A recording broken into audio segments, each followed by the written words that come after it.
第三個來源，社會文化影響。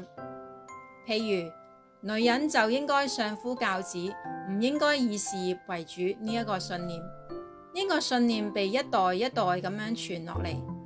當一啲女士以事業為主嘅時候，就會有一種對家庭嘅愧疚感。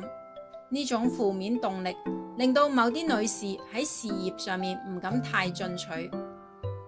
另外，某啲文化或者宗教可能對金錢持有特定嘅觀念，例如某啲宗教會強調金錢係世俗嘅，追求金錢係唔純潔嘅。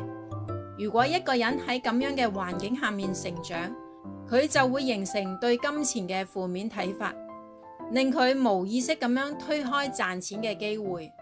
亦有啲電視節目會向觀眾灌輸一啲關於金錢嘅負面信息，例如無奸不商啊。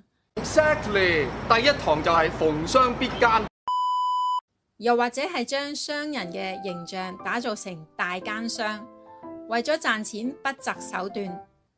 人要發達，首先要識買酸橙，我哋要好似個橙咁奸，先至可以發到圍。